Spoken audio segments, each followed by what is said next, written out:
The first time Mara called me a burden, I laughed it off, thinking she was just upset after a long day. By the end of the month, it had become her mantra, and then came the moment that changed everything. She expected me to pay for her every whim, every expense, as if I existed only to support her. That's when I realized something had shifted irreversibly, and the life I had thought I was building with her was nothing but a mirage. The irony stung even more when, after everything, she walked away, leaving me lighter, freer, and more aware of my own worth than I had ever been. Before we jump back in, tell us where you're tuning in from, and if this story touches you, make sure you're subscribed, because tomorrow I've saved something extra special for you. It all started in the quiet town of Elmwood, where I had spent my entire adult life working in a small architectural firm, designing modest but elegant homes. I had always been diligent, not overly ambitious, but deeply committed to my work and the life I was trying to build. My wife, Mara, had come into my life 5 years prior, vibrant, ambitious, and seemingly full of life and charm. We met at a local art exhibition, and she had captivated me immediately with her laughter, her quick wit, and the way she could make anyone feel like the only person in the room. In those first months, everything seemed effortless. The dates, the conversations that lasted late into the night, the mutual admiration we had for each other's talents and dreams. I felt as if I had found someone who not only understood me but complimented me in ways I hadn't imagined possible. By the time we married, Mara had already begun to show glimpses of the assertiveness and stubbornness that would later define our relationship. She was independent in her work, a freelance graphic designer, often taking on clients whose tastes were as exacting as they were eccentric. I admired her creativity, her dedication, and her occasional streak of rebellion against convention. I thought that this independence would only make our bond stronger, that we could each pursue our passions while supporting each other. And for a while, it did. We had a modest apartment in Elmwood, just enough space for our ambitions, and our weekends were filled with small adventures. Picnics by the river, trips to the countryside, and visits to galleries and bookstores that fed our shared love of creativity. The good times were real and tangible, and they convinced me that we were building something meaningful together. However, the first subtle cracks began to appear almost imperceptibly. Mara, who once spoke of dreams and possibilities, began to talk more frequently about frustrations. Clients who didn't pay on time, colleagues who didn't recognize her brilliance, and the burdens of everyday life that seemed heavier than they were. At first, I tried to offer comfort and practical solutions, believing that a gentle word or small action could ease her stress. But she increasingly dismissed my efforts, sometimes with a sharp laugh, sometimes with a sigh so heavy it felt like a judgment. One evening, as I had offered to help draft a proposal for a demanding client, she looked at me and said, "You always want to fix things. But sometimes I just feel like you're in the way." I remember staring at her, not fully understanding the weight of the words, trying to read the meaning in her eyes. Was it frustration? Was it anger? Or had she begun to see me as something less than a partner? I didn't know, but the seed of doubt was planted, and it would soon grow faster than I could have anticipated. As the months passed, the language she used became more pointed and consistent. "You're such a burden," she would mutter when I asked about her day or when I tried to share something I was excited about. At first, I excused it, telling myself it was stress talking, that everyone had moments of harshness when life felt overwhelming. But the repetition of the phrase began to feel like a mantra, a shadow hovering over everything we did together. I felt myself shrinking, questioning not only my role in our relationship but my very presence in our shared life. Friends and colleagues noticed the change in me.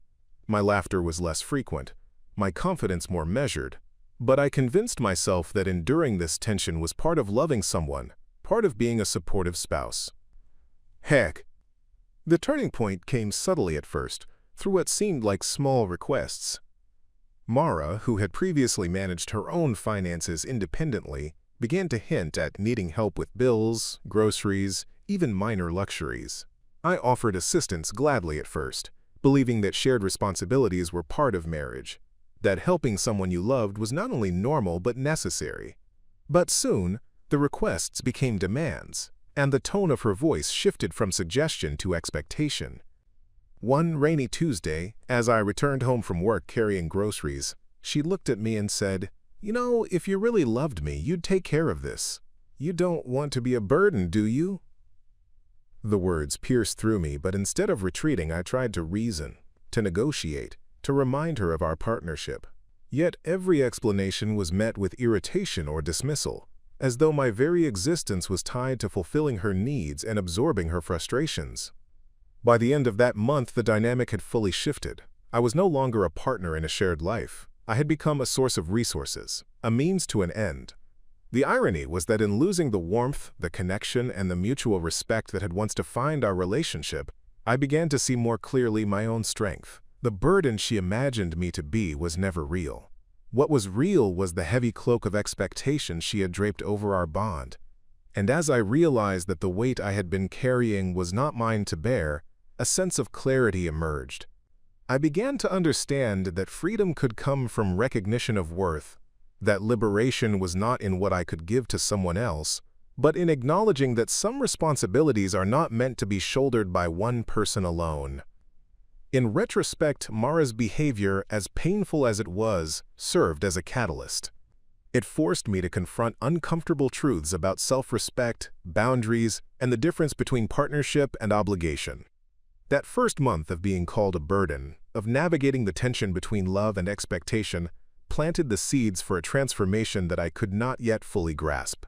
The days were long, the evenings quiet, and the small apartment that had once felt like a home now carried the weight of anticipation, fear, and reflection. And yet, even in that tension, even in the subtle but relentless labeling of me as a burden, there was the beginning of an awakening, a realization that sometimes the heaviest weight we carry is not the physical or financial responsibilities placed upon us, but the emotional impositions we allow others to define for us. In the quiet aftermath of that first month, I found myself trying to piece together what had gone wrong, not only with Mara, but within myself. I had always prided myself on being dependable, thoughtful, and patient, yet I began to question whether those qualities had somehow been mistaken for weakness. Each morning I would wake in the small Elmwood apartment, the pale sunlight slipping through the blinds, and watch Mara move through the space with a kind of casual entitlement that made the air feel heavy. She would flit from one task to another, occasionally glancing at me with an expression that conveyed both expectation and judgment, and I felt the weight of her presence pressing down on me. It was subtle at first, these micro moments of tension. The sighs when I asked a question, the rolling of her eyes when I suggested a solution. But as the days accumulated, they formed an invisible barrier between us, a wall that no conversation could seem to dismantle. During this period, I also began noticing how the small gestures of affection that had once defined our relationship had disappeared. Mara no longer greeted me with warmth at the door after a long day at work. Her compliments were rare, reserved for herself or her projects rather than our shared lives. Even our meals together, which had once been filled with light-hearted chatter and laughter, became exercises in functional silence. She would scroll through her phone while I prepared the food, barely acknowledging my presence except for a passing remark like, "Don't forget we have to pay the credit card bill tomorrow." It was as if the partnership we had once nurtured was slowly dissolving, replaced by a transactional understanding. I would provide, and she would demand. I began to feel as though I were living with a stranger, someone who shared my home but not my sense of connection, someone who measured affection in convenience rather than in care. Hambo stare. Preparing and narrating this story took us a lot of time, so if you are enjoying it, subscribe to our channel. It means a lot to us. Now back to the story. I sought advice from friends, carefully selecting those who I believed would be objective, and I found that their perspectives were strikingly aligned with the unease I felt. One afternoon, I met with my childhood friend Leon at a small cafe downtown, the smell of roasted coffee beans mingling with the crisp autumn air. As I recounted the details, her repeated criticisms, the mounting expectations, the subtle but relentless erosion of companionship, he leaned back in his chair, brows furrowed, and said, "You're carrying a lot, man. And it's not just the bills or chores, it's her attitude, the way she's making you feel guilty for existing." I nodded silently, feeling a strange mix of relief and frustration. Relief because someone else finally saw what I had been struggling to articulate. Frustration because validation, while comforting, did nothing to change the reality I returned to every evening. At work, the tension followed me in ways I hadn't anticipated. I found myself distracted during client meetings, my mind drifting to thoughts of Mara's latest complaint or her expectation that I cover another unexpected expense.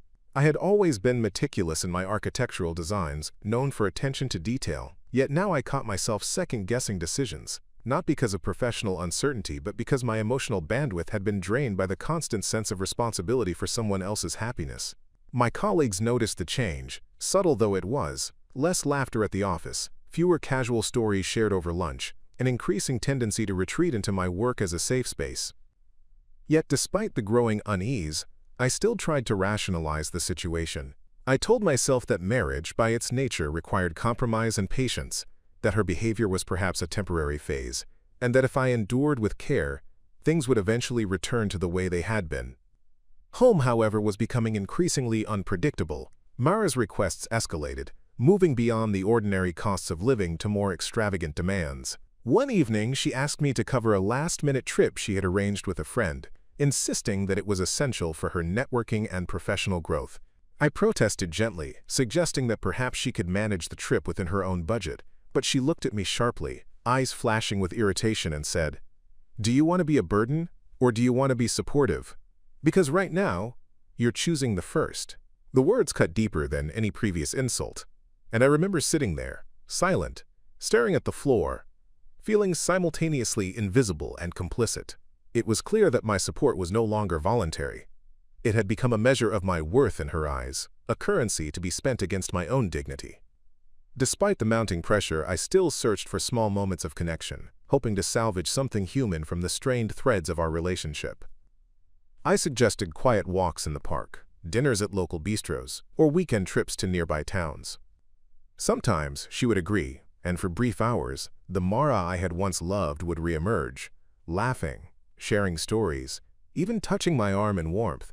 But these moments were fleeting, punctuated by her return to critique and expectation. I began to understand that the person I had married and the person living in my home were no longer the same, that the foundation of our relationship had shifted beneath my feet, leaving me in a landscape of uncertainty and silent suffering.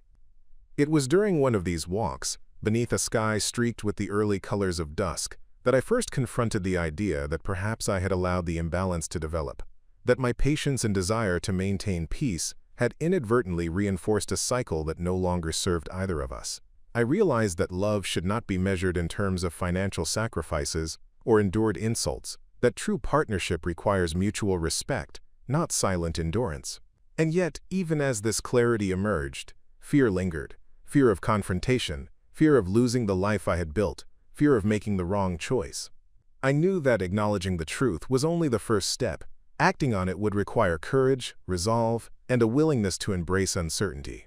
By the end of part 2, I had begun the slow process of seeing our life as it truly was, not as I wished it to be.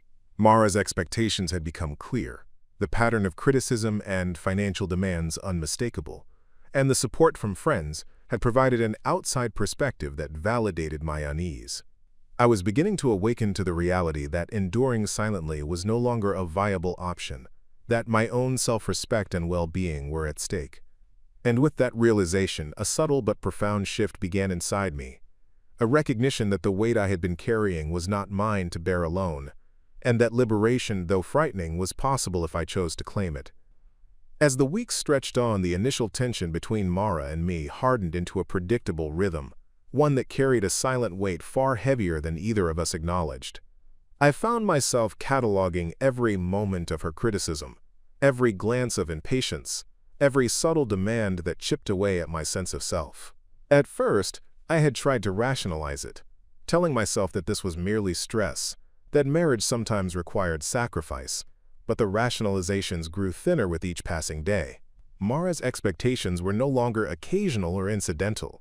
They had become a constant undercurrent, shaping the way I moved through the apartment, the way I interacted with her, the way I even thought about my own dreams. It was as if the air itself had thickened, filled with the unspoken message that I was less than enough, and that my worth was measured entirely by how well I accommodated her desires.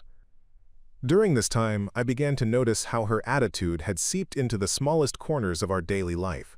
Cooking dinner became a high-stakes exercise in anticipating her preferences, not for enjoyment or connection, but to avoid her criticisms. A simple question about which movie to watch together could spark a tense negotiation, her tone always carrying a subtle accusation, as though I were failing by merely existing. Even friends who came over sensed it, commenting after visits that the apartment felt heavy or that Mara seemed unusually sharp or distant. These observations, though minor, reinforced what I had already begun to see. The relationship I thought I had built on mutual respect and shared dreams had slowly morphed into one where I was expected to bear an unequal emotional and financial burden, with little acknowledgement or gratitude. Financial pressures, which had initially been manageable, became another dimension of tension. Mara began presenting me with bills, requests for purchases, and plans for activities that were well beyond our combined means, often framing them in ways that made refusal difficult. "I can't manage this alone," she would say, her voice both weary and accusatory. "You love me, right? Then you'll help." It was a subtle but relentless manipulation, one that eroded my confidence in my ability to set boundaries. I found myself thinking long hours after work about how to meet her demands, balancing client deadlines with the growing dread of her next request. It wasn't simply the financial strain. It was the emotional toll, the sense that no matter how hard I worked, I could never fully satisfy her expectations. Amid this turmoil, I also began to reflect on the early days of our relationship, searching for clues or warning signs I had overlooked. I remembered her charm, her laughter, her ability to light up a room, but I also remembered moments that, in retrospect, carried the faintest hints of what was to come. Subtle dismissals of my ideas, fleeting impatience when plans didn't align with her wishes, a tendency to frame disagreements in terms of my shortcomings rather than mutual compromise. At the time, I had brushed these aside as quirks or stress responses, but now they loomed like markers, warning signs I had ignored. The realization was painful. Love, even when genuine, can be intertwined with patterns that are incompatible with respect and partnership. Recognition of this truth was one of the most sobering moments of my life, because it forced me to accept that intention alone cannot sustain a healthy relationship. Action, consistency, and empathy must follow. One evening, after another round of demands and criticisms, I sat alone on the balcony, watching the city lights shimmer through the fog. I could hear Mara moving about inside, humming softly as she prepared for a freelance project. The contrast between her apparent ease and my internal unrest was striking, and I began to feel a quiet determination forming within me.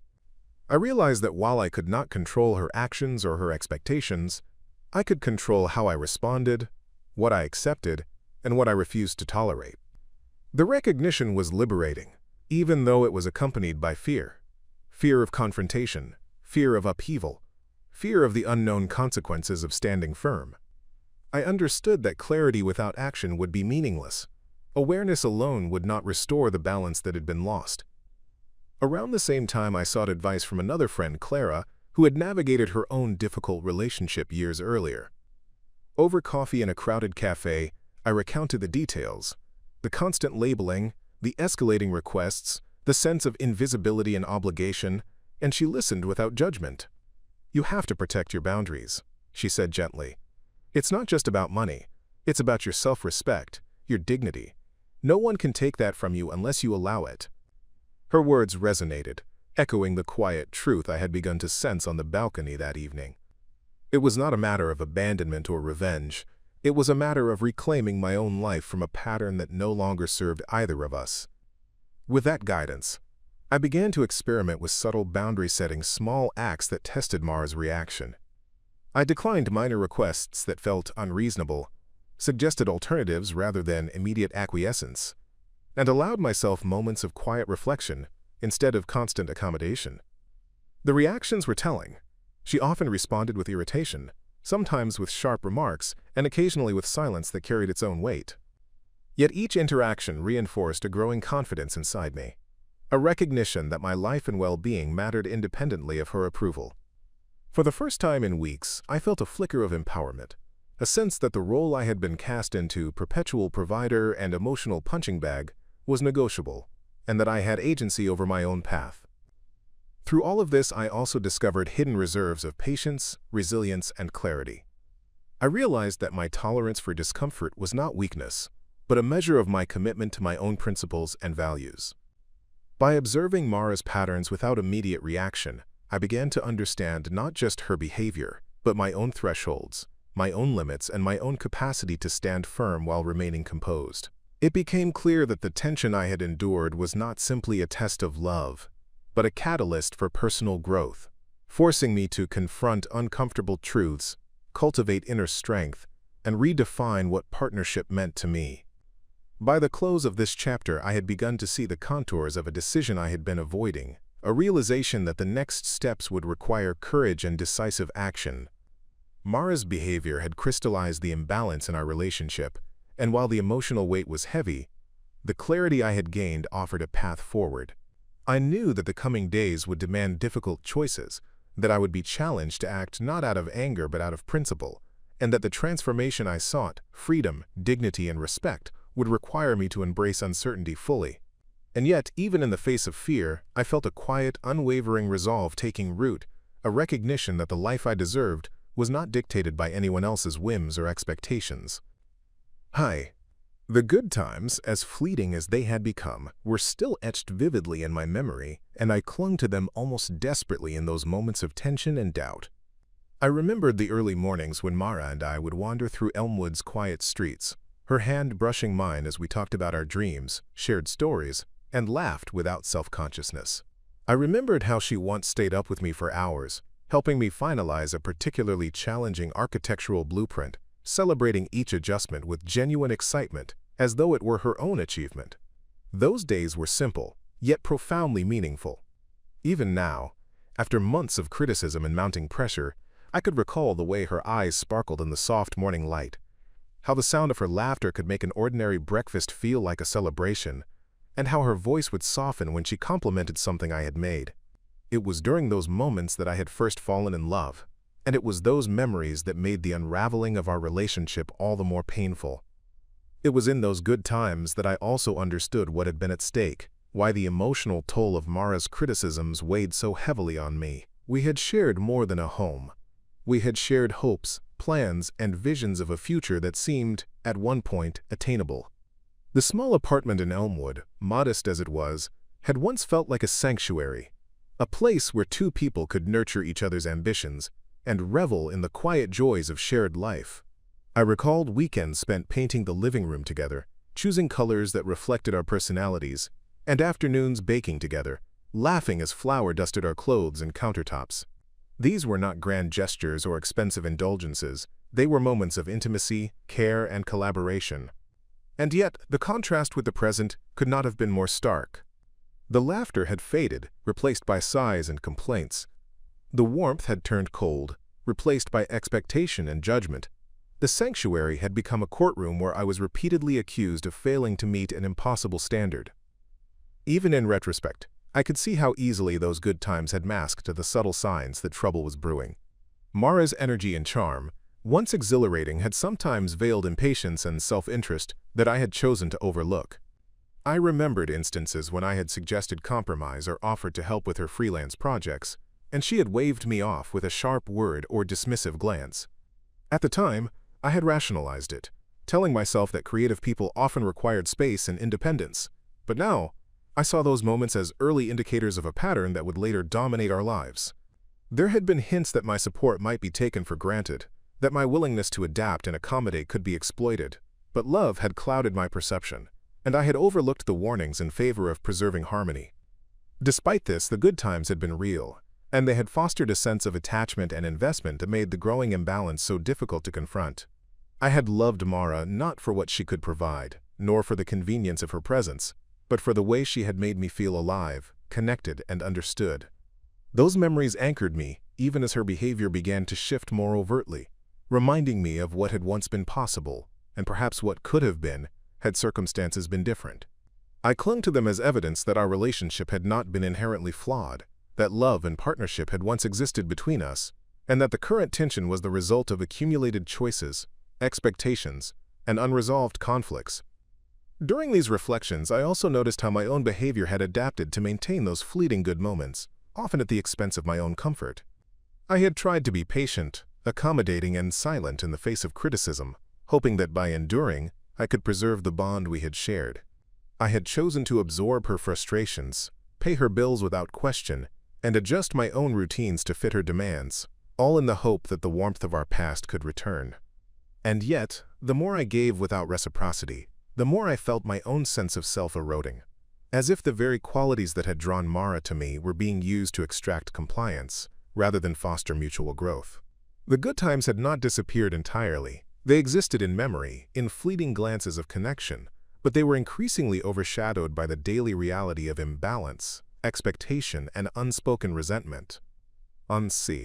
It was in the midst of these reflections that I began to see the stakes in a new light. The good times, the laughter, the intimacy, they were evidence of what a partnership could be, but they also highlighted the loss I was enduring in the present. I realized that the longer I allowed myself to be subjected to constant criticism and unreciprocated demands, the more I risked losing not only the person I had loved, but the sense of self that had enabled me to love in the first place. The contrast between memory and reality sharpened the tension, making the imbalance intolerable. It was no longer a question of whether I could endure. It was a question of whether I would allow my life, my dignity, and my capacity for authentic connection to be compromised for the sake of preserving a version of a relationship that no longer existed. Even as Mara's behavior became more demanding, the good times provided a counterpoint, a reminder of the value of mutual respect, collaboration, and affection. I realized that those experiences, while now past, had taught me crucial lessons: that love should inspire, not deplete, that partnership requires balance, not unilateral sacrifice, and that genuine connection cannot survive in an environment of constant judgment and expectation. In this light, the good times were not simply nostalgic, they were instructive. They offered a vision of what was possible, and, by contrast, illuminated the ways in which the present reality had deviated from that ideal. This clarity, painful as it was, became a foundation for the decisions I would soon be forced to make, providing a reference point for the kind of life and relationship I was willing to accept, and the boundaries I would need to assert to protect both my well-being and my future. By the end of this period, the good times had assumed a dual role. They were cherished memories, but also a mirror, reflecting the disparity between what had been and what had become. They reminded me that the love Mara and I had shared was real, but that it could no longer justify the weight of her demands or the erosion of my self-worth. In that realization lay both sorrow and empowerment, the first stirrings of resolve that would eventually guide me toward reclaiming agency over my own life. The good times had shown me what partnership could be. The challenges that had followed revealed the necessity of protecting it, not just with words, but with action, courage, and the willingness to confront uncomfortable truths head-on. The first warning signs had started subtly, almost imperceptibly, but by now they were impossible to ignore. Mara's criticisms had evolved from occasional sharp remarks into patterns, tiny fissures that split the foundation of our home life. At first, I tried to dismiss them, telling myself that stress, deadlines, or temporary irritations could account for her mood. But the repetition of phrases like, "You never do enough," or "I can't rely on you for anything," began to leave a residue of doubt in my mind, a gnawing sensation that no matter how hard I tried, I would always fall short. The warnings were not dramatic, explosive incidents. They were small, daily signs. A glare when I took a moment to sit down, a sigh when I suggested alternatives to her demands, a subtle tightening of her jaw when I expressed opinions that conflicted with hers. Each instance was minor on its own, almost ignorable, but their accumulation created a persistent undercurrent of tension, a signal that something more serious was developing beneath the surface. I remember one evening in particular, sitting across from Mara at the tiny kitchen table while we shared a simple dinner. The room was quiet except for the hum of the refrigerator, and I had attempted to bring up a small issue with the budget, a minor discrepancy in her spending on supplies for her freelance work. I chose my words carefully, not wanting to appear confrontational, merely seeking clarity, but her reaction was swift and sharp. "Why are you making a big deal out of everything? Sometimes I wonder if you even understand what it means to support someone," she said, her voice calm but loaded with judgment. That moment hit me with unexpected force, a stark illustration of how her perspective had shifted. Support was no longer mutual or collaborative. It was a standard by which I could fail, a measure of my worth that had little to do with love or partnership and everything to do with obligation. As the days went on, I noticed that these warning signs extended beyond words. Mara's body language, once warm and inviting, had become closed off and distant. She would cross her arms when I entered the room, avoid eye contact during conversations, or retreat into her workspace for hours without explanation.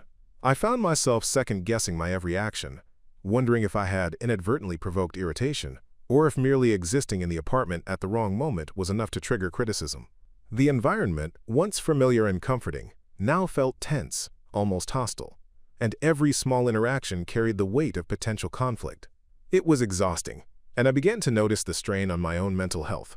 Restlessness at night, difficulty concentrating during the day, a constant underlying anxiety that seemed to follow me no matter where I went. Friends and family, though aware of our relationship, began to express concern as they observed the subtle but persistent tension. My sister Alina visited one afternoon and noticed Mara's sharp tone when addressing minor household matters. "I can't tell if she's stressed or just unkind," Alina commented, her brow furrowed as she glanced at me. I shook my head, unsure how to articulate the pattern I had been experiencing, the slow accumulation of small transgressions that together created an emotional burden. Their concern, while comforting, also forced me to confront what I had been avoiding, that these warning signs were not temporary irritations, but part of a broader pattern that could not be ignored if I wanted to preserve my own sense of self and well-being. One particularly telling incident occurred during a weekend trip I had suggested to clear the air and reconnect.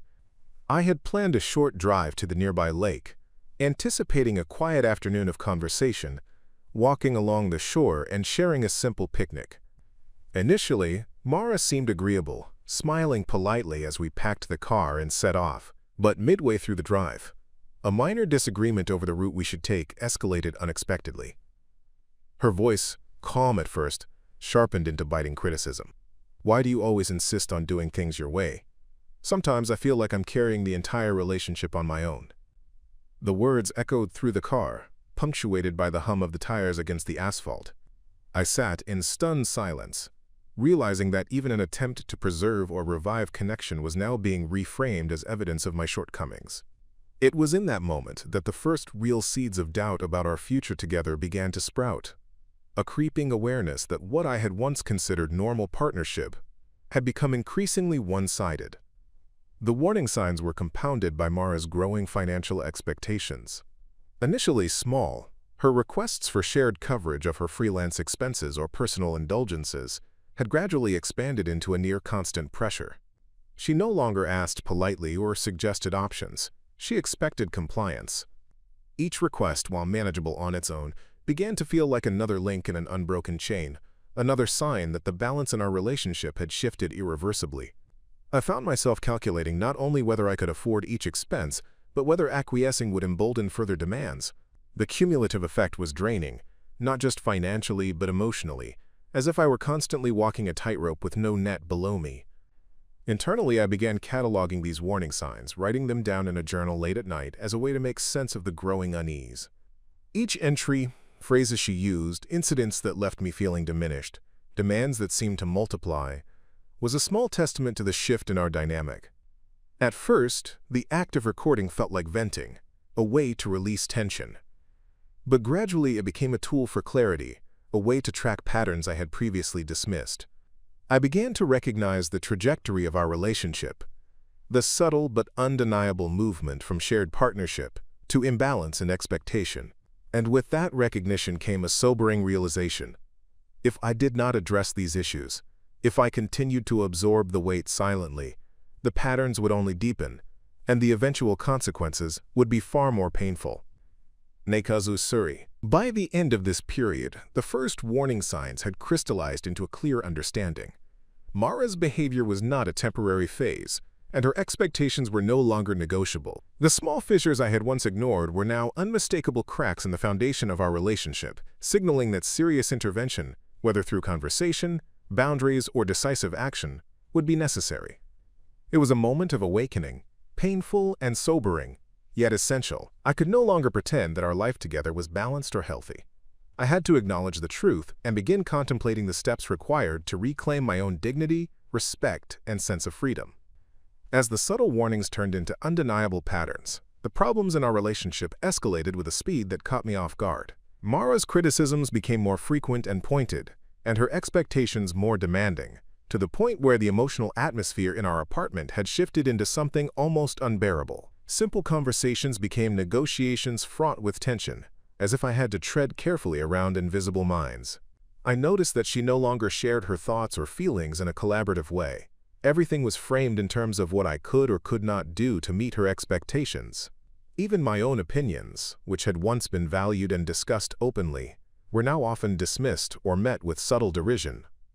It was a slow erosion, almost imperceptible at first, but eventually the accumulation of these small moments formed a barrier between us that was increasingly difficult to breach. One particularly tense evening highlighted the escalation in a way that left a lasting impression. I had been working late on a critical project for my firm, barely able to focus because my mind kept drifting to the pending financial requests Mara had left on the kitchen counter. When I arrived home, I found her waiting with a stack of bills and receipts, a look of frustration on her face. "I can't believe you haven't sorted these yet," she said, her tone sharp but measured, the kind that carried the weight of accusation without overt anger. "Do you even understand how much this is going to cost?" I tried to explain that I had been at work, that I would handle them first thing in the morning, but she interrupted, her voice tight with impatience. "It's not about timing. It's about responsibility. If you cared at all, you'd already have done this." The conversation left me drained, not because the financial matters were difficult, but because it was clear that no explanation or context could meet her expectations. Her dissatisfaction seemed to be absolute, a measure of my inadequacy rather than a genuine concern for the tasks at hand. Alongside the verbal criticisms, I also noticed a growing pattern of indirect manipulation. Mara would casually mention her friends' luxurious experiences, the latest gadgets or trips they had enjoyed, or professional opportunities she wished to pursue, subtly implying that I was responsible for enabling her access to these things. I realized that what had started as occasional requests had evolved into constant pressure, and the tone was no longer collaborative but coercive. Each instance, while manageable individually, formed a cumulative pattern that made me feel increasingly trapped. I began to dread interactions that had once been enjoyable, anticipating subtle digs or veiled demands that left me questioning my worth and my role in our relationship. At the same time, I started to notice the internal toll these escalating problems were taking on me. Anxiety became a constant companion, shadowing every decision I made both at home and at work. Sleep was restless, filled with tension and worry, as my mind replayed conversations and imagined future conflicts. I found myself second-guessing even minor actions, calculating whether a particular choice might provoke criticism or resentment. What had once been a shared life built on affection and collaboration now felt like navigating a minefield, each step requiring careful thought to avoid another emotional explosion. It was exhausting, yet I felt compelled to continue, motivated by a mixture of loyalty, hope, and the lingering memories of the good times we had shared. Even our interactions with friends and family became strained. During a casual dinner with my parents, Mara's subtle impatience and sharp remarks were impossible to ignore. My mother, perceptive as always, leaned toward me at one point and whispered, "You seem tired all the time. Are you okay?" I nodded, forcing a smile. But inside I was acutely aware that the escalating problems at home were seeping into every corner of my life.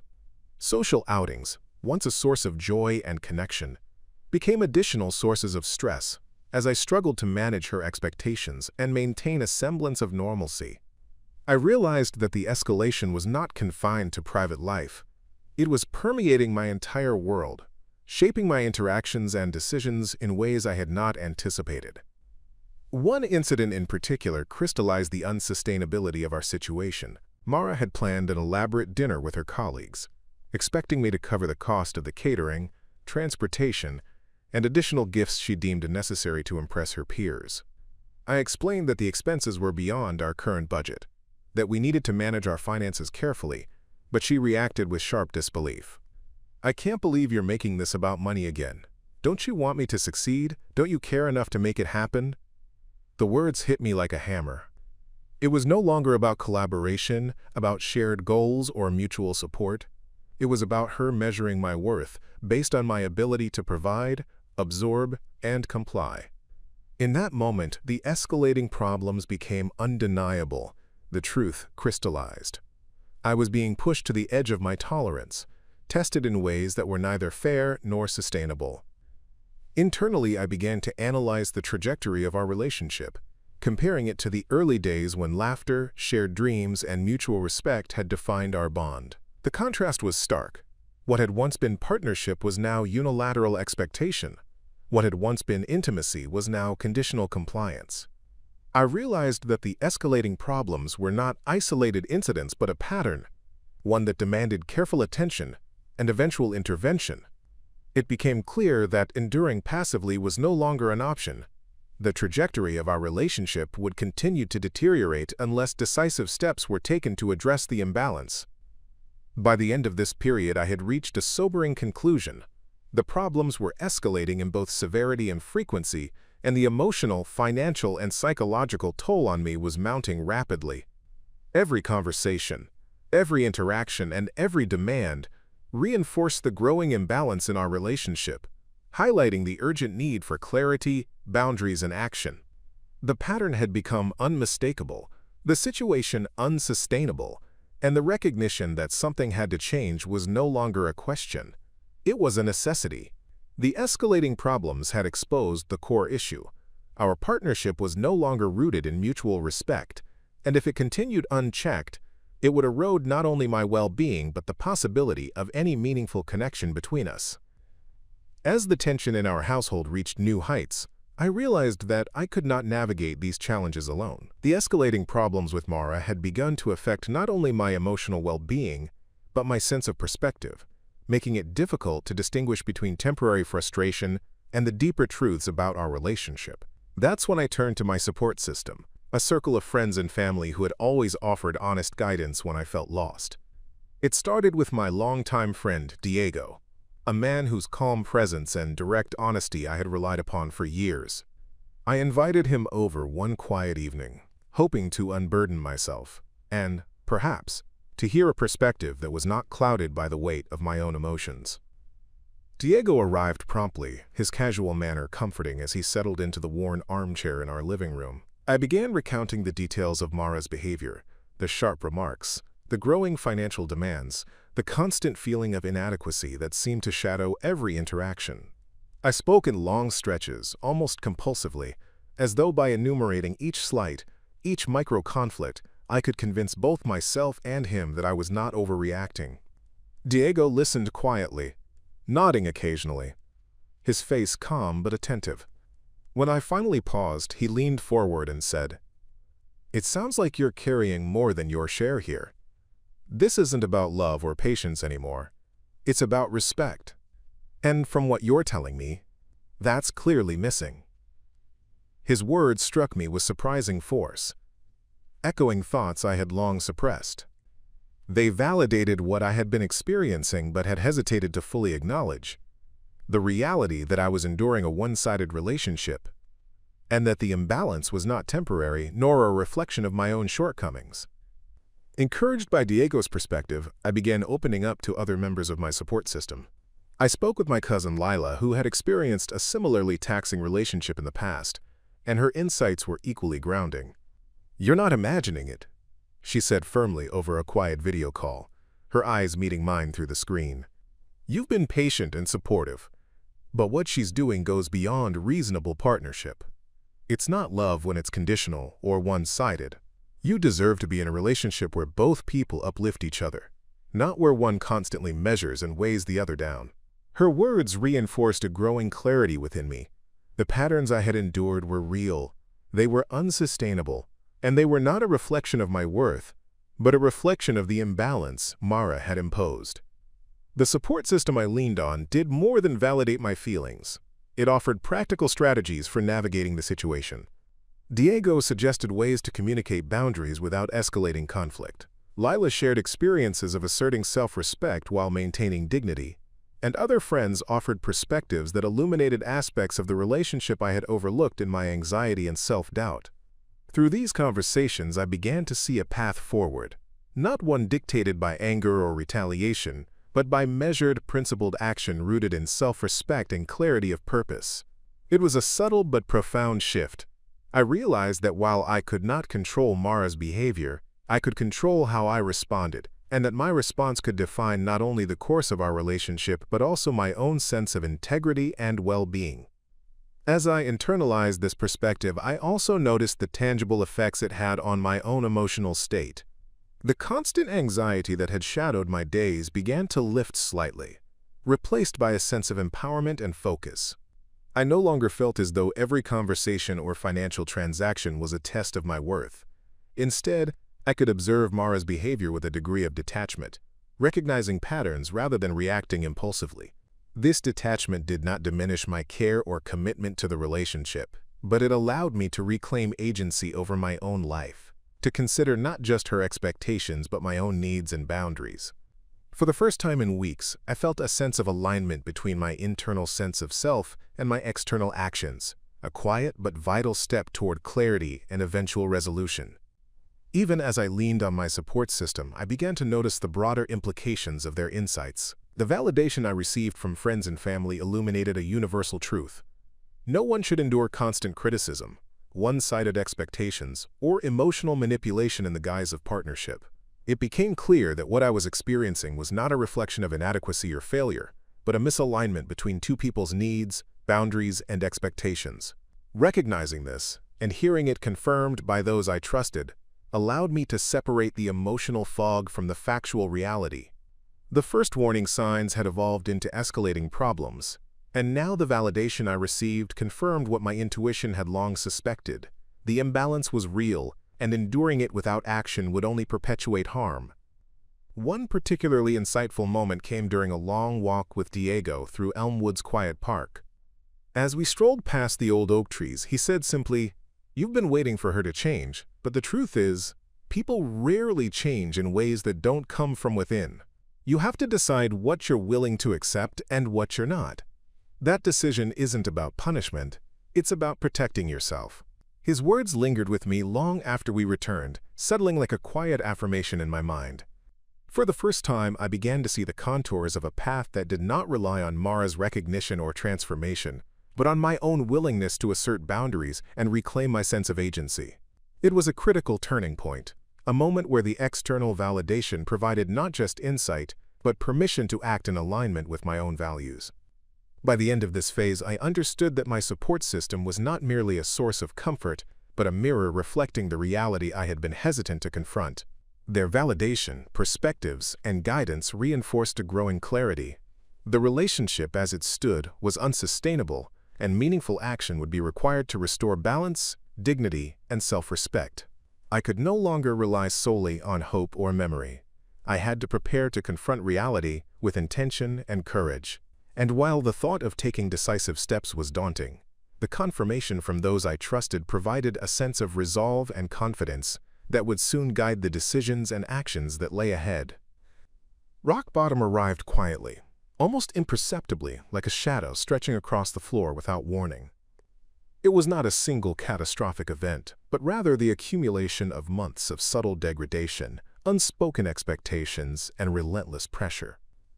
The final realization came to me one rainy evening as I sat alone on the balcony, listening to the steady patter of droplets against the railing, the city lights refracted into tiny halos through the mist.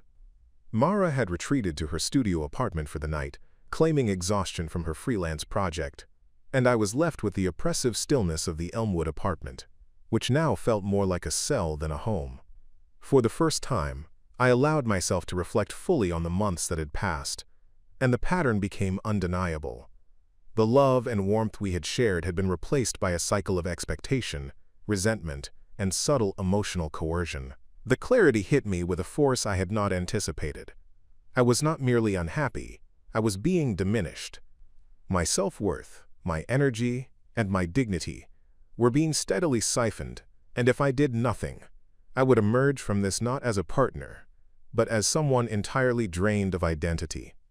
I thought back to the early days when Mara had called me her everything, when her laughter filled the apartment, when our ambitions and dreams had intertwined like the roots of two young trees growing in tandem. Those memories, once comforting, now contrasted painfully with the present reality. A constant barrage of financial demands, passive-aggressive remarks, and subtle judgments about my character and capabilities. It was in that stark contrast that the final truth crystallized. Staying in this relationship meant the slow erosion of everything I valued about myself. My patience, my work ethic, my love, and even my sense of loyalty had all been weaponized. Not by malice, but by an imbalance that had become entrenched. The realization was devastating, yet paradoxically, it was also liberating. In acknowledging the depth of the problem, I could no longer fool myself into thinking that endurance was a form of love.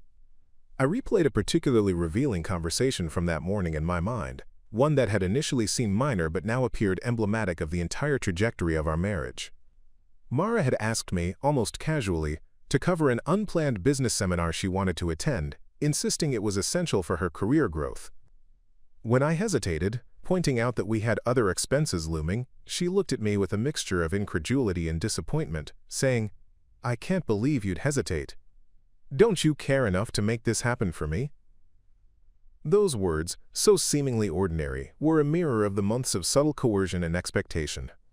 They were not about the seminar itself. They were about control, about measuring my worth against my willingness to meet her demands.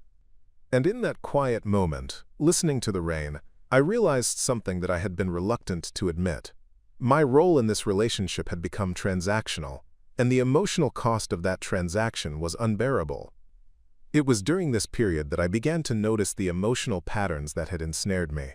Every request, every subtle critique, every sigh and glare had been meticulously calibrated. Not consciously, perhaps, but systematically, to place me in a position of constant accommodation. I had lost the ability to act freely, to assert my needs without fear, to engage in the give and take that forms the foundation of a healthy partnership. Even the moments of connection we occasionally shared now felt fragile, overshadowed by the ever-present pressure to conform to expectations that were neither fair nor sustainable. The realization was brutal. I had been living under the weight of an invisible yoke, one that had slowly compressed my sense of autonomy, and the only way to reclaim my life was to remove it entirely. In acknowledging this, a profound clarity emerged. I understood that no amount of reasoning, compromise, or gentle persuasion could reverse the dynamic we had fallen into. Mara's expectations and behavior were entrenched, and my tolerance for them had limits. The path forward would require decisive action, not out of anger or resentment, but out of a fundamental need to reclaim respect, dignity, and emotional equilibrium. I also realized that reaching rock bottom did not mean failure. It meant recognition. It meant that I had allowed myself to endure far more than was healthy. And now, with that awareness, I could begin to chart a course toward a life that respected both myself and the principles I had long valued. That evening, I made a small but significant decision. I would no longer defer my needs, my boundaries, or my dignity to preserve a version of the relationship that no longer existed. I began to plan the steps I would need to take, thinking through the financial logistics, the conversations, and the practical realities of asserting my independence. I reminded myself that the act of claiming my boundaries was not an act of punishment toward Mara, but an affirmation of my own right to live without constant judgment or coercion. This perspective transformed my fear into resolve. I could face the uncertainty ahead with a sense of purpose because the clarity of the situation had illuminated not only what I could no longer tolerate, but also what I deserved in any partnership: respect, reciprocity, and genuine care. By the close of this period, I felt a quiet but unshakable determination settle within me. Rock bottom had stripped away illusions and excuses, revealing the raw truth of our relationship and my role in it. I no longer feared confrontation or judgment. I feared only the continuation of a life in which my worth was measured by compliance rather than mutual respect. The final realization was stark, painful, and liberating all at once. To preserve my dignity and reclaim my agency, I would need to act decisively, regardless of the discomfort it might cause. In that rain-soaked evening, as the city lights glimmered through the mist and the apartment remained silent behind me, I felt the first real stirrings of empowerment, the awareness that while the burden had been heavy, it was within my power to lift it. The decision to act was not sudden. It had been brewing quietly for weeks, nurtured by reflection, support, and the sobering clarity of rock bottom. I remember the morning vividly. The sunlight filtering through the thin curtains, the hum of the city awakening beyond our apartment, and the palpable tension that had defined our relationship for months. Mara was already at her desk, immersed in her freelance work, unaware that I had spent the night organizing my thoughts, finances, and strategy. I sat across from her for a long moment, observing her concentration, and realized that the calm before confrontation carried its own gravity. This was not about anger or revenge. It was about reclaiming the life that had been overshadowed by constant criticism and one-sided expectations. I took a deep breath, steadying my nerves, and began speaking, each word carefully chosen, measured, and deliberate. "I can't continue like this," I started, my voice calm but firm. "The past few months have shown me that our relationship has become unbalanced. I've tried to support you, to accommodate your needs, but it's come at the cost of my own well-being.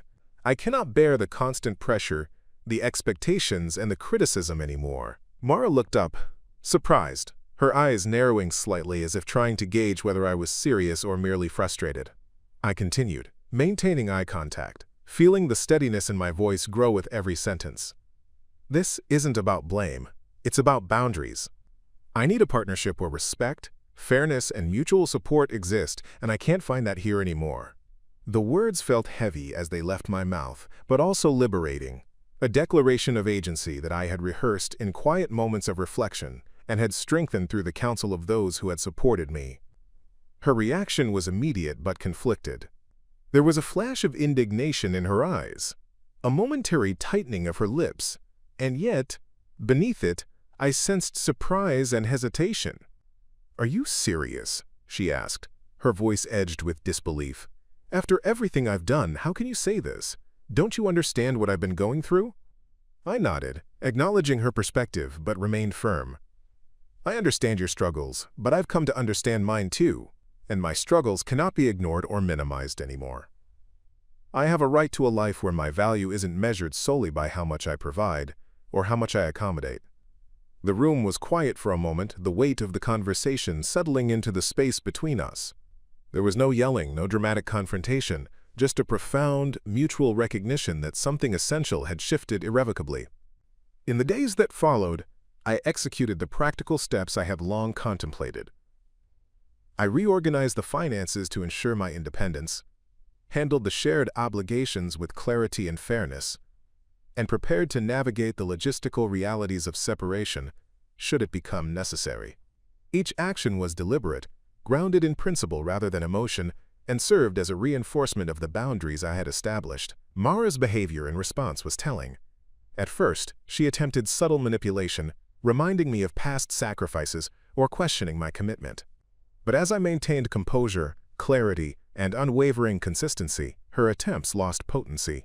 It became increasingly evident that the dynamic we had shared, one in which my role had been reduced to compliance, was no longer sustainable, nor would it continue under the conditions I had established. Eventually, the moment of truth arrived. Mara, facing the realization that I would no longer bear her unbalanced expectations, chose to leave. It was a quiet departure, lacking the dramatics I had half anticipated, and yet it carried a weight that confirmed everything I had feared and hoped for simultaneously. There was sadness, certainly, and a trace of regret in her expression, but there was also a sense of inevitability. The bond we had shared, the intimacy and good times I still cherished, could not survive under the weight of unmet emotional needs and unacknowledged boundaries. And in that departure, I felt an unexpected clarity. The burden that had pressed so heavily upon me was finally lifted, not through confrontation or vindication, but simply through the assertion of self-respect and the willingness to honor my own limits. In the aftermath, life felt both disorienting and profoundly freeing. The apartment, once suffused with tension, seemed lighter, the silence no longer oppressive, but restorative. I had space to breathe, to reflect, and to begin rebuilding routines and goals that had been obscured by constant accommodation. Simple activities, cooking a meal without critique, enjoying a quiet evening without anticipation of conflict, felt like profound relief. I also noticed the subtle but meaningful shifts in my mental and emotional state. The anxiety that had shadowed every decision began to ebb, replaced by a quiet confidence that my life was once again my own to navigate. There was no immediate euphoria, no grand celebration, but there was clarity, and with clarity came empowerment. Over time, I began to reflect on the universal lessons embedded in this experience. I realized that love, while essential, is not sufficient if it exists without respect, reciprocity, and genuine partnership. I understood that enduring constant criticism and unbalanced expectations is neither an act of loyalty nor a measure of strength. It is a slow erosion of the self. I recognized that seeking guidance, validating one's own perceptions through trusted voices, and asserting boundaries are not signs of weakness but acts of courage and self-respect. And finally, I came to see that sometimes letting go is not failure. It is liberation, a step toward a life in which dignity, agency, and emotional equilibrium are not negotiable. In the months that followed, I began to rebuild not only the routines and practicalities of life, but also a renewed sense of purpose and self-worth.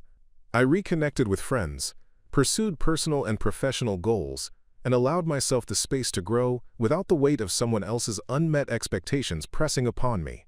The experience, while painful, became a crucible for growth, an affirmation that resilience, clarity, and integrity can transform even the most taxing chapters of life into lessons of empowerment. Looking back, I realized that the true burden had never been responsibility or love, but the suppression of one's own needs in the service of someone else's imbalance. By reclaiming my boundaries and asserting my dignity, I had lifted that burden, and in doing so, had rediscovered the possibility of a life defined not by compliance, but by choice, respect, and authentic connection. Up next, you've got 2 more standout stories right on your screen. If this one hit the mark, you won't want to pass these up. Just click and check them out. And don't forget to subscribe and turn on the notification bell so you don't miss any upload from us.